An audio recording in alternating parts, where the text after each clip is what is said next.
This is Dom Bettinelli, the CEO of sqpn, with a brief but very important message. For more than a decade, sqpn has produced the Catholic faith and pop culture podcasts that you love. We're a non-profit organization, so it's only your generosity that lets us carry out our mission. We haven't run a fundraiser in 2 years, and that's why we need to ask for your help right now. Please make a pledge of whatever amount you can afford to help us continue providing your favorite podcasts, as well as exciting new ones we have planned. To make your pledge and find out about the free thank you gifts we'd like to send you, visit sqpn.com/give. That's sqpn.com/give. Thank you for your generosity. May we hear from you today?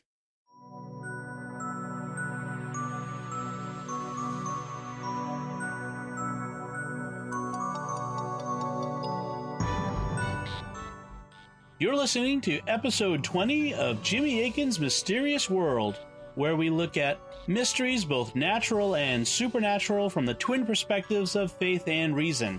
And in this episode, we're talking about the lost planet Vulcan, not the one you might be thinking. And I'm Dom Bettinelli, and joining me today is Jimmy Akin. Hi, Jimmy. Howdy, Dom. As always, folks, remember to like Jimmy Akin's Mysterious World on Facebook, where we have a Facebook page, to share and retweet the episodes on Facebook and Twitter. Leave us comments, subscribe in iTunes, Google Play, Stitcher, TuneIn, your favorite podcast app, or YouTube, where if you subscribe, make sure to hit the bell so you also get notifications. Write a review on iTunes if you can. That's a great help. If you give us a nice 5-star review, that helps the algorithms know to start showing it to more people, and they'll subscribe perhaps. But above all, our goal is to have you share the podcast with your friends to help us grow our community of listeners, to reach more people with these great podcasts. And we have, one final time for this giving campaign, one final request of you. Jimmy, can you give that to the folks? Absolutely. We really need your support. I'm just going to be frank with you. We're not where we need to be in terms of our finances. We created this podcast and a number of others as a step of faith, trusting that, as people became familiar with the material we were presenting, they would see the value in it and respond by helping support it. And people have been doing that, but not enough. And so if we're going to keep making these podcasts, we do need to hear from you. Please go to sqpn.com/give, Give. That's sqpn.com/give, and become a supporter either by making a one-time donation or by becoming one of our regular Patreon supporters. We have some wonderful things we'd like to send you as thank yous that are based on the program and topics we've talked about before. You can learn about all those there. Also, as we mentioned, we've just been celebrating Christmas, which is the anniversary of God's greatest gift to mankind. So we'd really appreciate if you reciprocate by using your generosity to support this podcast, which is one that, as part of sqpn's mission, is trying to advance the gospel by helping people think about things from in our world as part of God's creation, based on the twin perspectives of faith and reason. Also, we're right up to the end of the year now, which means that donations you make this year can help you with your taxes next year. You can get a nice tax write-off from those. So please do go to sqpn.com/give and support us now. And thank you so much for your generosity. And since we're still in the Christmas season, Merry Christmas. Merry Christmas, everyone. Thank you so much.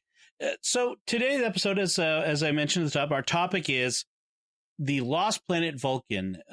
So everyone knows about presumably the folks who listen to this podcast know about the planet Vulcan that Mr. Spock is from in Star Trek. But we're not talking about that planet Vulcan.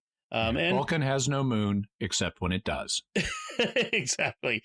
And then astronomers have recently found a planet that kind of sort of corresponds to it in the 40 Eridani A system. That's not the Vulcan we're talking about either. In this episode, we're going to be talking about our universe, not the Star Trek universe, or in fact, our solar system, and the planet Vulcan, which was discovered and then lost, and not the one from the Kelvin timeline in Star Trek either. So, Jimmy, what Vulcan are we talking about here? Yeah, so the claim is that there is another planet in our solar system between Mercury and the Sun, which astronomers named Vulcan and discovered back in the 1800s. That's the claim. Interesting. How about that? Got a missing planet. We can't normally see it because it's too close to the sun. The sun's glare prevents us from seeing it. But astronomers said, nope, we found it. And of course, the counterclaim is there is no such planet. Okay, so we've got a nice binary choice here in this mystery. So what is it we know? What is the background of this big mystery? Well, so we need to start by talking about the way planets orbit the sun. Isaac Newton, the most famous figure in the history of science, developed equations for what we now call Newtonian physics, Isaac Newton, so Newtonian physics, that talk about, among other things, the mass and momentum and gravity and how they all interrelate. And you could use his equations to predict the motions of various objects, everything ranging from the flight of cannonballs once they come out of the chute of a cannon, to the motions of the planets in the heavens. In fact, that was Einstein's. This is kind of the first unified theory in physics. People before Newton had said, like Aristotle had said, what we see, the reason we see things falling down here on Earth is because they're seeking their natural place. But the things that don't fall down up in the sky, that just move around in the sky, like the planets and the stars, those are obeying different laws.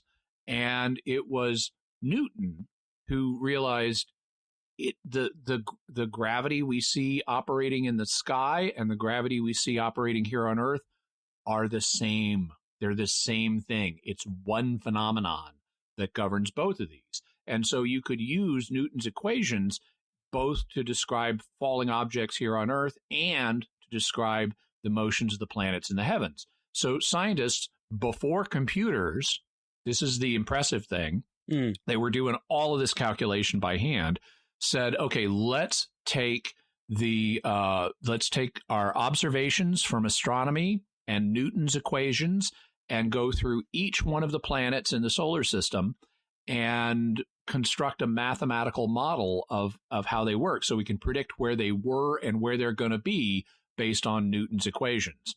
And that's a very complex thing, in part because it's not just it's not just the sun that is gravitationally controlling each individual planet.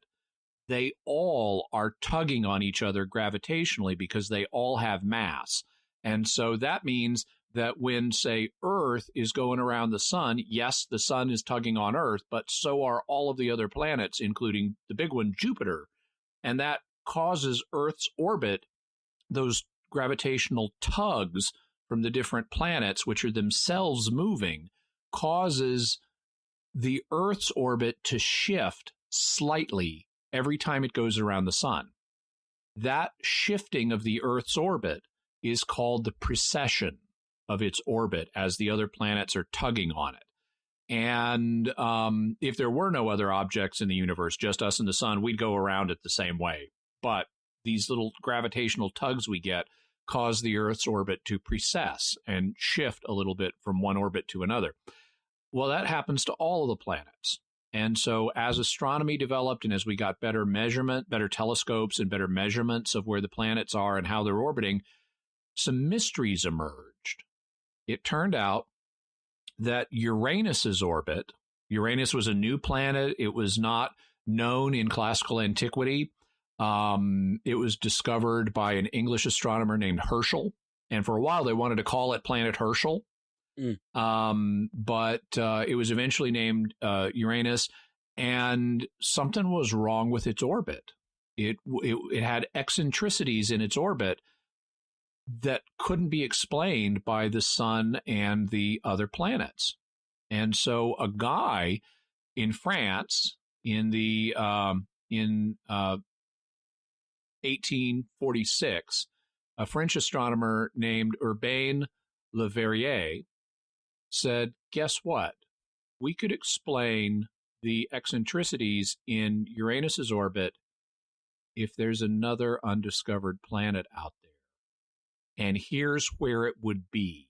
And he predicted where in the sky you would look to find the next planet.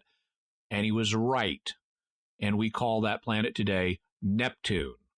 Although for a while he was kind of advocating the idea it should be called Leverrier. And he revived the idea of calling Uranus Herschel. But no, we got Uranus and Neptune. And so he had predicted it. Now, it later turned out we had already seen both Uranus and Neptune. Scientists had seen them before. In fact, Galileo had seen Neptune, but he didn't know what he was looking at through his telescope. He thought it was a fixed star, not a planet. And so we looked back in the records and said, oh, we've seen these before. We just didn't know what they were. Well, so that's how we found Neptune. And when he calculated where Neptune should be, Leverrier was kind of taking a break from something he had previously been interested in, which was the orbit of Mercury, because Mercury has too much precession in its orbit from what you would expect based on the sun and the other planets.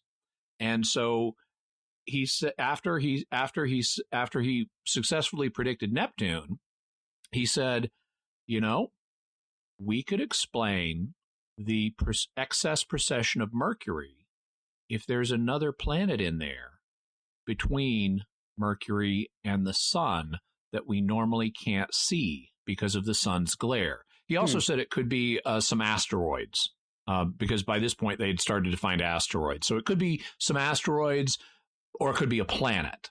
And so he proposed that in 1859, and he suggested that there was this other planet in there. He called it Vulcan, after the god of the forge and thus of fire, because it was so close to the sun.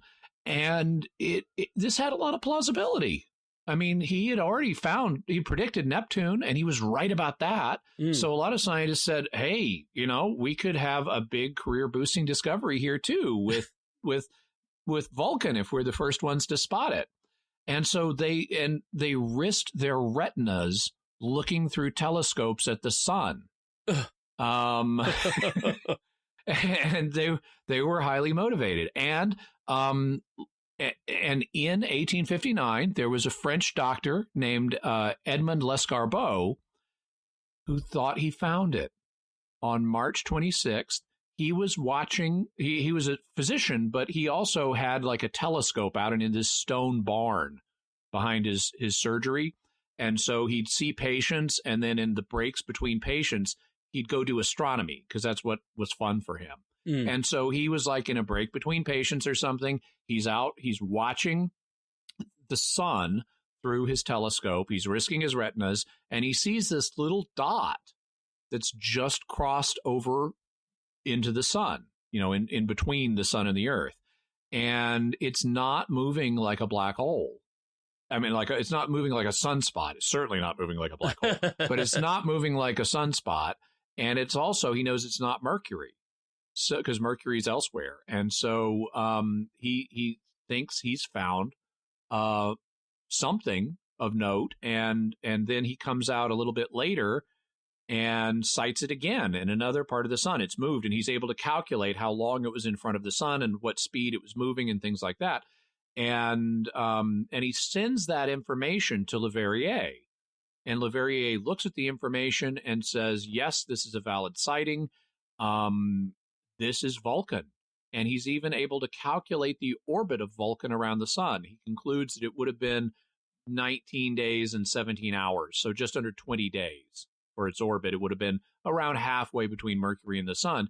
And so on January 2nd of 1860, Leverrier goes to the Academy of Sciences in Paris and says, we found the new planet. Yay! Isn't that exciting? Except, no, we're not to the except part yet. Okay. Because the data keeps rolling in. Just like after Neptune was found, astronomers went back in the records and said, hey, we've got previous sightings of Neptune. We just didn't know it.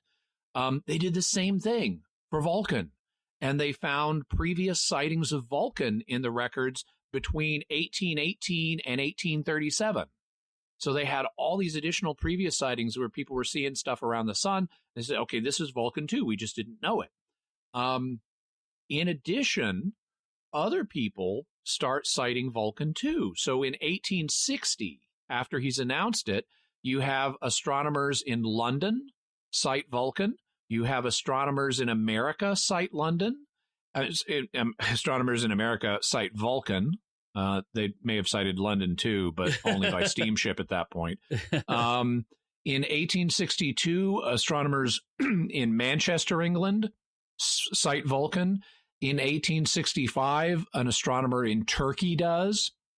And in 1878, 2 sightings by different teams in America during that year's eclipse saw Vulcan. And that's particularly significant because during an eclipse, you're not looking, it's the one time you can kind of look at objects around the sun without the glare. Otherwise, they have to cross in front of the sun or transit the sun. But if during an eclipse, when the moon is blocking the sun's light, the glare is reduced so that you can see objects around it. And so you had these 2 teams in 1878 say, yeah, we can see Vulcan right there next to the sun during the eclipse. So things for Vulcan were looking really good. Okay. So this is where we begin. So we always say we look at things from a faith and reason perspective. But is there a faith perspective on this? Yeah, not so much. We found lots of planets. The discovery of a new planet doesn't really have significance from a faith perspective. It's just more of God's creation to understand and appreciate if it's there. Yeah, the Galileo Copernicus stuff is well in the past. Yeah. So we continue on with the reason perspective. What happens? Because today no one talks about a planet Vulcan. So what happened to Vulcan? Well, beginning with the 1878 sightings, things started to unravel. Now, a lot of people had not been convinced of Vulcan up to this point, despite these sightings. But when the different teams from 1878 compared their corrected numbers for where they cited it and when they cited it, they didn't match. And so it looked like we've got a problem in the data here. So a logical thing to do was to continue to study, to look for Vulcan during eclipses, because watching for transits, it can be problematic because of sunspots. You sometimes get sunspots that look like a planet transiting, and so they're less reliable. But it can't be a sunspot if you're seeing it during the eclipse. It could be maybe a reflection of something, in the optical apparatus that you're looking at. If the light is bouncing, so it could be a lens flare. Okay. J.J. Abrams could be responsible for Vulcan. Apparently he is. Yeah. But it could also be, it could be a fixed star in the background that you're misidentifying. It could be something else. But that's one of your best chances to sight a planet that close to the sun is during an eclipse. And so they started looking during eclipses. So in 1883, they have an eclipse. They do not cite Vulcan. In 1887, they have an eclipse, and they do not cite Vulcan. They do not cite Vulcan at eclipses in 1889. In 1900, in 1901, in 1905, and in 1906. So things are now starting to look really bad for Vulcan, despite the fact that that they had these earlier sightings. There's now a lot of doubt being cast on them. Maybe you were seeing sunspots. Maybe it was a lens flare. Maybe it was a fixed star you misidentified. So things, and we've been looking repeatedly and not getting confirmation. So things are looking bad. But the thing is, we don't have an alternative explanation for why Mercury's orbit is precessing as much as it is. Something is tugging on Mercury's orbit and causing that to happen. And if it's not Vulcan, what is it? So that was the big question. Okay. And then how does this get explained then? Well, in 1905, Albert Einstein, who at the time was a patent clerk in Switzerland, had what was called his miraculous year.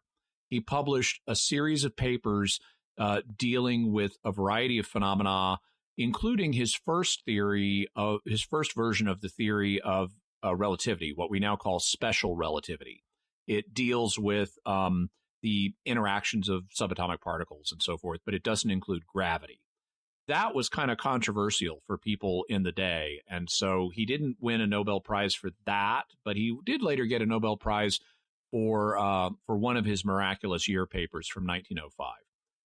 He still, though, kept working, obviously, on physics problems because it was what interested him. And in 1915, he proposed a new version of his theory of relativity called general relativity. And general relativity does incorporate gravity.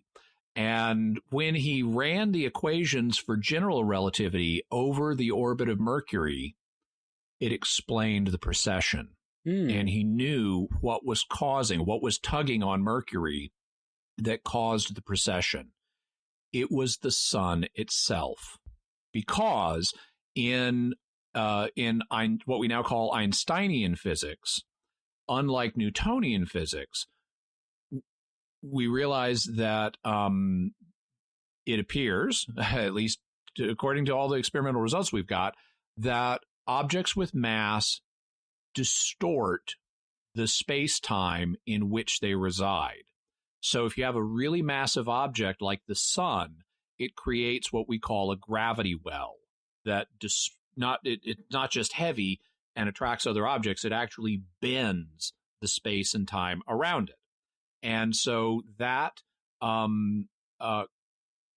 gravity well of the sun is what's responsible for Mercury's precessing orbit. Mercury is so close to the sun, it's so deep in the gravity well, that it orbits in a different manner than planets that are farther out that are not as deep in the gravity well.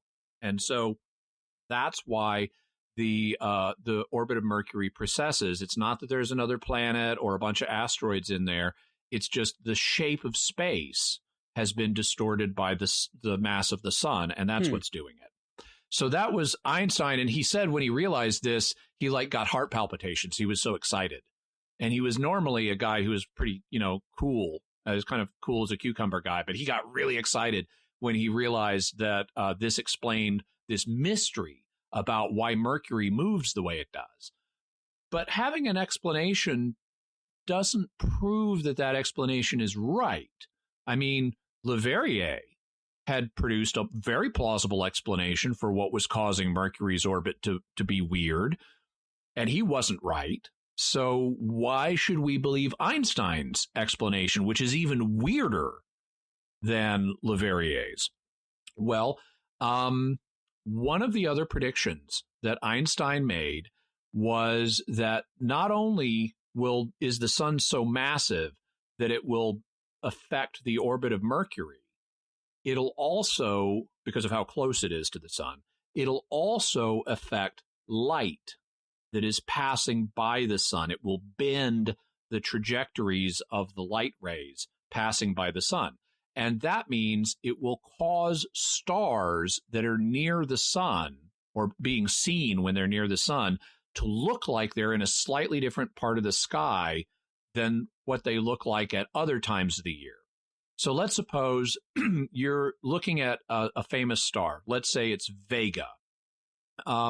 You're looking at Vega when the Earth is between Vega and the sun. So Vega's on the other side of the sun, is on the other side of the Earth from the sun. At that time of year, you'll be able to measure the distance between Vega and the surrounding stars, and you'll get one set of numbers. It looks like it's this far away from this star. It looks like it's this far away from that star, and so on. But then wait 6 months. So now the Earth is on the other side of its orbit. The sun is between Earth and Vega. The sun is so massive that it's going to bend the light coming from Vega slightly, and by tugging on that light, it's going to make Vega look like it shifted its position relative to those other stars you measured it around. So you're going to get different measurements. It's going to look like it's this other distance from this one star and this other distance from another star. And so, so you could use the bending of light around the sun to test whether Einstein's general theory of relativity is true.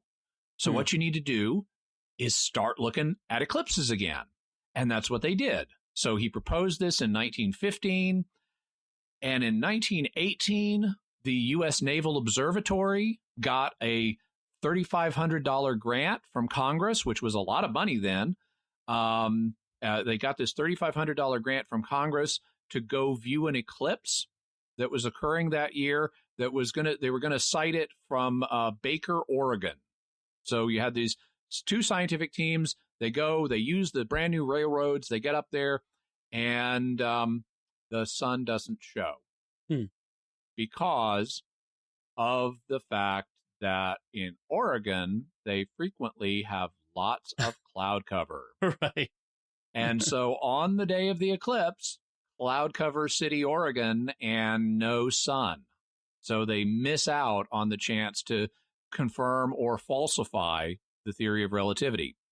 So big disappointment.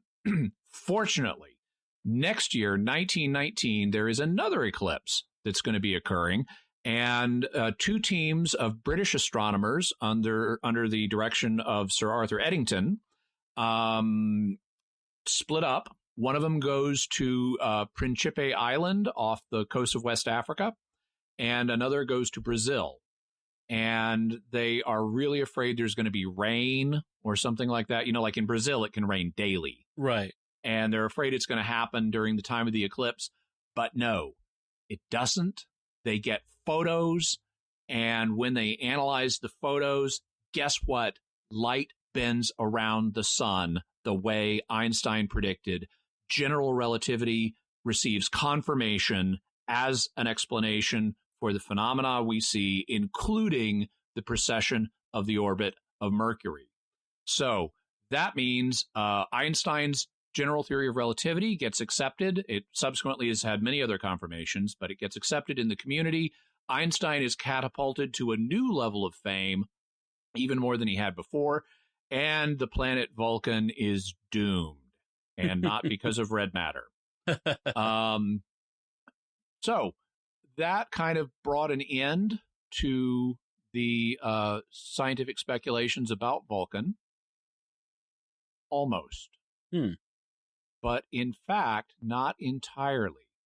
You may remember that Leverrier said that the explanation... Now, obviously, there are people today who are skeptical of general relativity, and that's fine. That's a topic for another day. But even among people who accept it, you may remember Leverrier also proposed it, instead of a planet, it could be asteroids that are in there. Smaller asteroids that'd be harder to see. They could be so small we wouldn't even see them as sunspots. Couldn't pick them up on the telescopes at the time. And there have been some scientists who have proposed that there are some asteroids in there. Now, if they accept general relativity, they're going to say they're not what's causing Mercury to precess the way it is. That's the sun. But they have said maybe there's some asteroids in there, and they're called vulcanoids. That's the name for these proposed asteroids. So it may be that a piece of Leverrier's theory, or a version of Leverrier's theory, is actually true if these vulcanoid asteroids turn out to be real. And some scientists have said they've seen them. An American astronomer named Henry Corton, back in 1976, was looking, he and his team were looking at objects, at photographs of the 1970 eclipse of the sun. And they said, even when we account for lens flares and things like that, it looks like we've got at least 7 objects orbiting the sun that are otherwise unaccounted for, but that seem to be real in these photographs, not image artifacts. And so he thought these were vulcanoid asteroids. Now, subsequent astronomers have not been able to confirm that. And so these days, vulcanoid asteroids are considered possible but unconfirmed, that we don't have good evidence for them. But it could still turn out that this piece of Leverrier's theory could be true, and there are interesting bodies to study between Mercury and the sun. Isn't there a new NASA probe in orbit that is examining the sun right now? Yeah, there are a couple, and they haven't turned up any vulcanoids. But it's possible that given they've just started their mission and they've got these wonderful modern instruments that they could pick up things. Find something someday. That's a nice idea. So what's the bottom line then on the lost planet Vulcan? Bottom line is Vulcan was a really cool idea, and at first it seemed very plausible, both theoretically and in terms of observation. But ultimately, as science progressed, it was undone. The observational evidence ceased, and we got the improved understanding of physics that undermined the theoretical basis for the planet. Okay. So if people want to learn more about the lost planet Vulcan, what are some further resources? I have a link in the show notes to Wikipedia's article on planet Vulcan. Obviously, you have to go to the right article or you're going to be reading about Mr. Spock. So I've got the link for you. Also, I have a link to a really nice book. It's by Thomas Levinson. It's called The Hunt for Vulcan, and How Albert Einstein Destroyed a Planet, Discovered Relativity, and Deciphered the Universe. I love that. Albert Einstein, destroyer of worlds. Yes. So that book is fascinating. It covers not just Vulcan itself, but also like the finding of Uranus and Neptune and everything connected with this. It's really a fun read. Tells all the interesting stories about the drama with the different teams of astronomers looking at eclipses and stuff, and Leverrier's kind of eccentric, arrogant personality. Also, there is a link I have to a YouTube video by a guy I sometimes watch who does these simulations of planetary orbits. He's got a program that lets him drop in and change the parameters of planetary orbits to highlight and show you different things about them. And so the video is called How Mercury Fooled Us into Believing There Was Planet Vulcan. And I've got the link to it in the show notes. And it's nice to talk about this in an audio podcast format, but it really adds a new layer if you can see him exaggerating Mercury's orbit as a way to show you what precession looks like and how it gets affected by different things. So check out the video, How Mercury Fooled Us into Believing There Was Planet Vulcan. Awesome. That'll be great. So now we turn to your mysterious feedback. Listeners sending in feedback, either comments on social media or emails. And in this one, we have a comment from Facebook from Rami, commenting on the Lost Tribes of Israel episode we did. Rami says, "This was great. How does Jimmy know so much?" Well, Rami, let me just jump in and say, this is one of those mysteries. So, but Jimmy, how do you know so much? I'm just curious, and so I'm always reading and studying about something. Awesome. Yes. And Guy, also commenting on Facebook, says, the Lost Tribes episode makes me want to do a 23andMe test now. Thank you, and great show.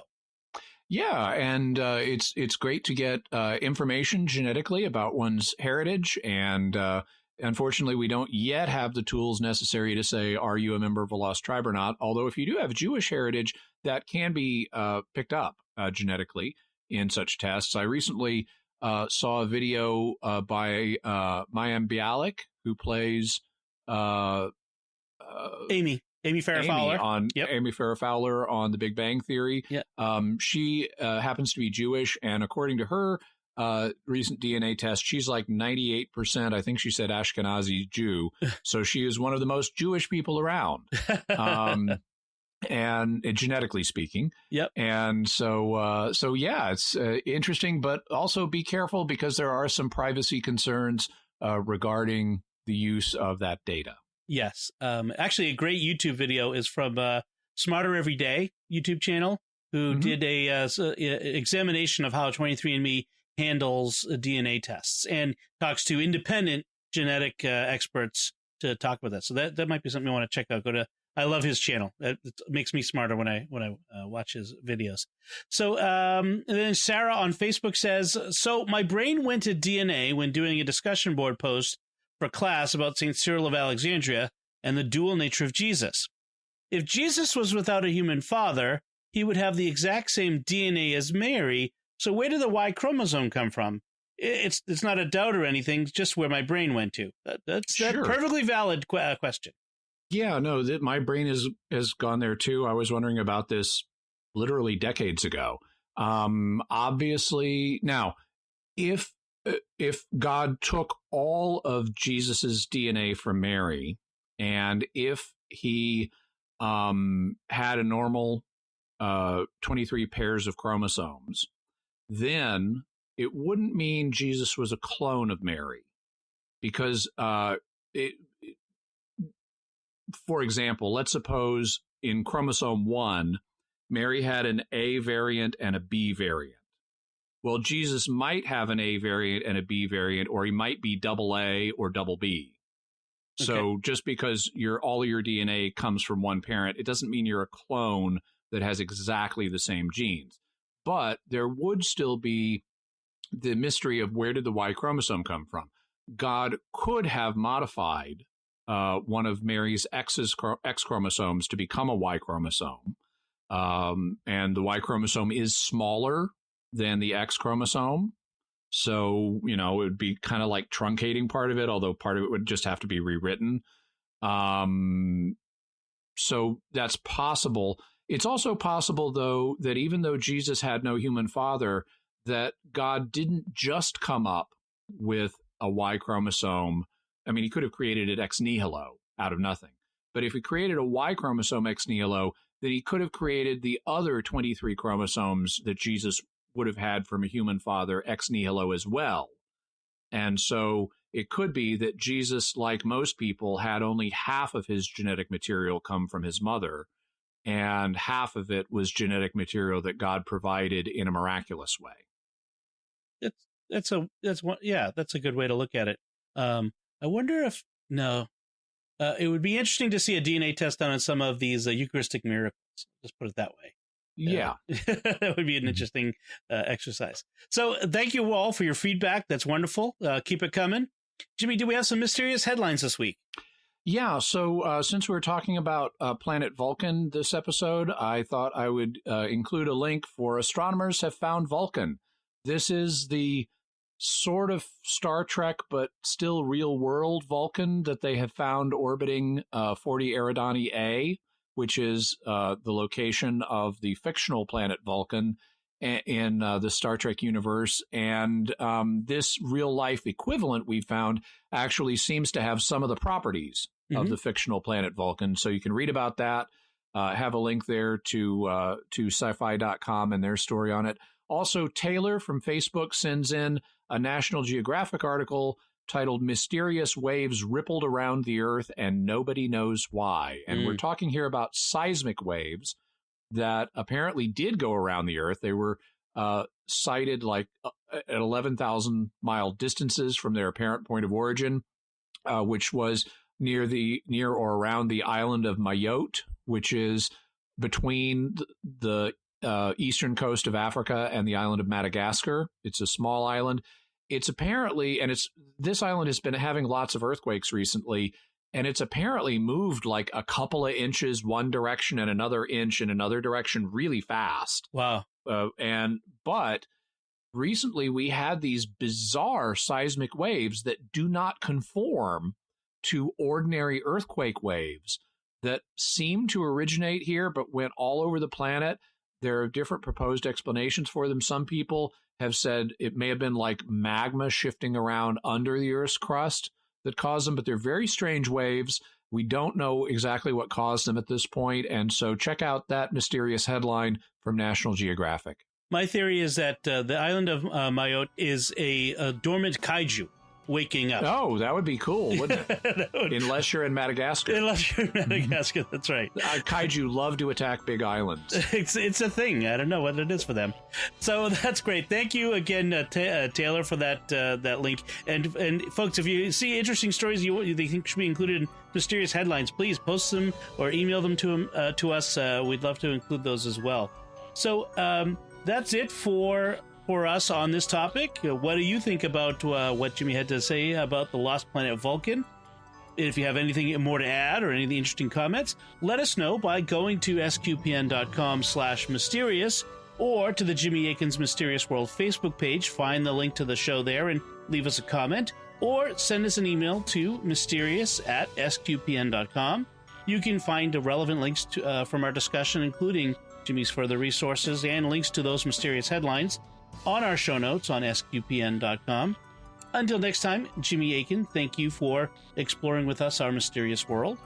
Thank you so much, Dom. And just want to remind people to go by sqpn.com/give, and please be generous now that we're at the end of our giving campaign. It's a great chance to get a tax write-off and to finish out the season of Christmas in a spirit of generosity. So thank you so much. Excellent. Thank you. And once again, I'm Dom Bettinelli.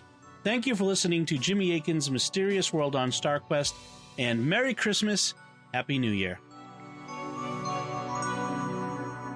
This is Dom Bettinelli again. We hope you've enjoyed this podcast and that you'll help us keep producing the podcast you love. Thank you for your generosity. To make your pledge and find out about the free thank you gifts we'd like to send you, visit sqpn.com/give. That's sqpn.com/give.